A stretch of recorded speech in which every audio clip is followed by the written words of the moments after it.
The emanating voice. What is it, and why am I trying to teach it to you? To me, a couple things. Emanating, that means coming forth. Self-emanating, self-propelled. You don't have to squeeze it out. You don't have to crank something to make it come out. It just comes out. It's emanating. And it's a voice. It's something we can listen to. It's something that's inside of us. So that's the basic pitch, is that basically, I believe there's this emanating voice, there's another dog, inside all of us, and we can listen to it. We can interact with it. And I'm excited about that. It's been very beneficial in my own life, very helpful, very fruitful. Come here, boy. Leave it. Dog wants to chase the other dog. And I would love to share it with you guys. That's the basic idea. I would love to know if this stuff works for other people. And I think it will. So that's the emanating voice. It's this thing inside of us that we're going to learn how to listen to. And so the basic pitch goes like this. You present something to yourself. Oh, flower. Present it to yourself. Relax your body. I was just telling Frankie, my kid, tonight, because she was asking about my Buddha necklace. I said, what the Buddha taught me was nirvana, which means breathe, which some interpret as exhale. Okay, so you do that. And then just present yourself to it. Just let it come to you. And we're trying to let language kind of fade away at this point. We don't need to analyze. We don't need to make it linear. Let me get this dog back here.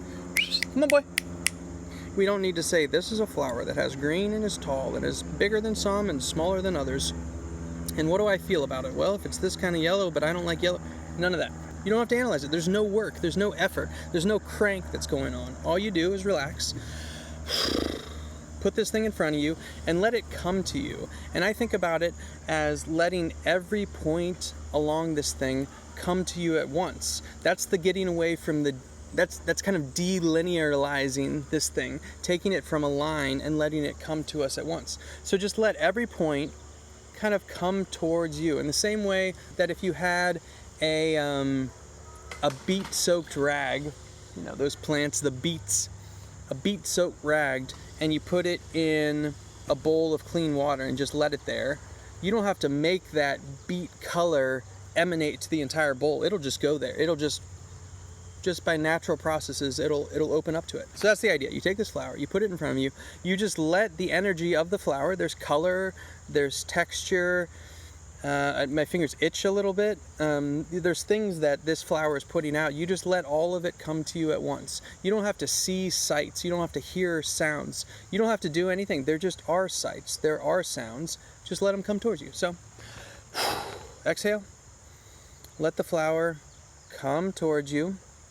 Let your body interact with it. In quantum mechanics, they have this whole deal about quantum wave collapse, where before you interact with something, it's all probability and possibility, and the moment that you touch it, there's quantum collapse, and it goes from possibility to reality. Now, scientists argue about what's really going on there. Is it mind creating reality? Is it just the instrumentation bumping the thing and thus affecting it, and it's not that mystical at all? Well, here's the thing. Here's, I think, what science does say, is that really the only way to interact with this nebulous possibility space of things that could come into this world is to become quantumly entangled with it. And that's what science would say about it. And basically it's your quantum state, which is your charge, your spin, your location, your velocity, these kind of pieces of quantum information become entangled with some other piece of charge, spin, angular momentum, these sorts of things.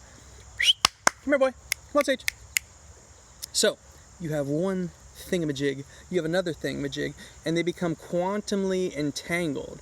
And in our kind of linguistic attempt, we say this thing collapsed, it became real, it came into reality. The mystics say creation was made from mind. But either way, what happens is the one thing becomes entangled with the other. Whether you want to say this was real first, or this was real first, or this wasn't real till this one touched it, whatever you want to say about it, the way these things, kind of in common parlance, the way reality is created is that things become quantumly entangled. Things become entangled. Now, this whole thing isn't a sciencey thing, and I'm not trying to give it science backing, but that's the basic idea here, is that we let an item, and we just let what's coming off of this item, its aura, its energy, again, the photons it's reflecting, we don't have to be mystical about this, we let those come into us, and then we let our body become entangled with it. We let it become a part of us in a sense. In the sense, if I ask the question, what does the inside of my mind look like?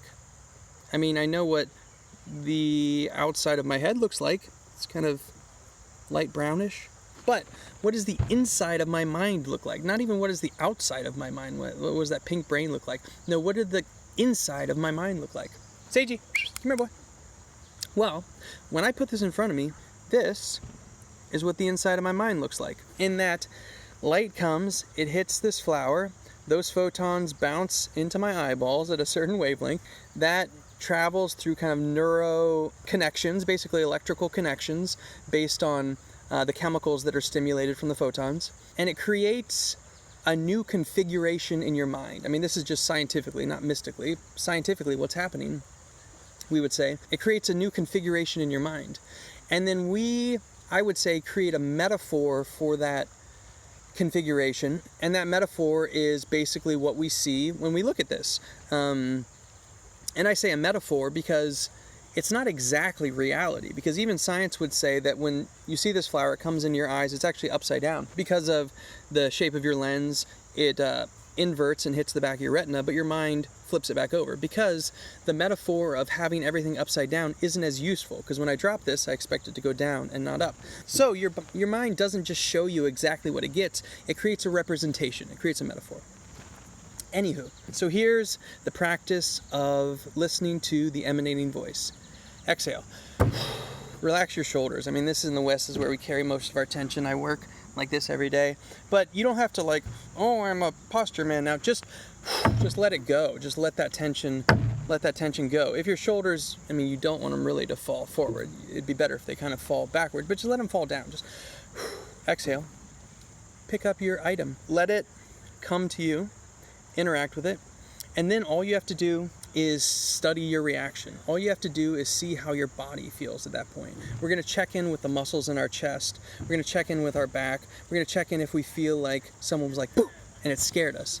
And so those are some of the practices, is we present ourselves with something, and then all we have to do is listen.